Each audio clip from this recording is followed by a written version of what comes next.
অনুরাগের ছোঁয়া ধারাবাহিকের আগামী পর্বে আমরা দেখতে পাবো মিসকা সূর্যকে না পেয়ে সোনার পর ক্ষতি করতে আসায় সূর্য ফিরে এসে মিসকাকে আচ্ছা মতো রামধলাই দিয়ে আবারও পুলিশের হাতে তুলে দিল। হ্যাঁ বন্ধুরা, আমরা এমনটাই দেখতে পাবো অনুরাগের ছোঁয়া ধারাবাহিকের আগামী পর্বগুলোতে। সূর্য চালাকি করে মিসকাকে বোকা বানিয়ে মিথ্যে ভালোবাসার নাটক করে ইরাকে নিয়ে মিসকার চোখে ধুলো দিয়ে পালিয়ে যায়। আর এতে মিসকা প্রচণ্ড খেপে যায়।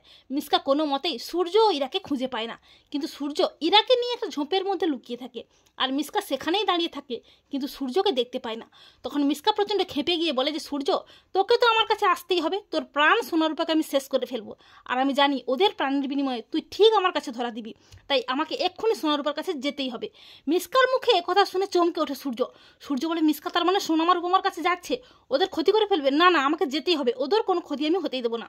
এবার সূর্য ইরাকে গ্রামে রেখে দিয়ে তড়িঘড়ি করে ছুটে যায় মিসকার হাত থেকে সোনারূপাকে বাঁচাতে। অপরদিকে অর্জুন পুলিশকে বলে যে কড়া নজর রাখতে, মিসকা যাতে কারো কোনো ক্ষতি করতে পারে না। কিন্তু বাড়িতে যখন কেউ থাকে না, দীপাও থাকে না, শুধুমাত্র সোনারূপা থাকে, মিসকা সেই সুযোগে পুলিশের চোখে ধুলো দিয়ে দীপার বাড়িতে ঢুকে সোনারূপাকে নানাভাবে হুমকি দিতে থাকে। আর সোনারূপা মিসকাকে দেখে তো প্রচণ্ড ভয় পেয়ে যায়। সোনারূপার মাথায় বন্দুক তাক করে মিসকা, আর তখনই চলে আসে দীপা। দীপা প্রচণ্ড ভয় পেয়ে যায় মিসকাকে দেখে। সোনারূপা বলে, মা বাঁচাও আমাদের। দীপা বলে, মিসকা তুই ওদের ছেড়ে দে, ওদের কোনো ক্ষতি করবি না। তখন মিসকা বলে, দীপা এক্ষুনি সূর্যকে ফোন করে বলো যে আমার কাছে ধরা দিয়ে আমাকে বিয়ে করতে।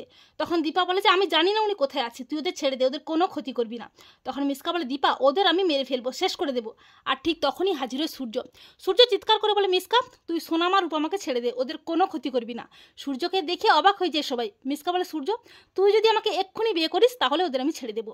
সোনারূপা বলে, বাবা আমাদের বাঁচাও বাবা। তখন সূর্য বলে, মা তোমরা ভয় পেও না, তোমাদের কিছু হবে না।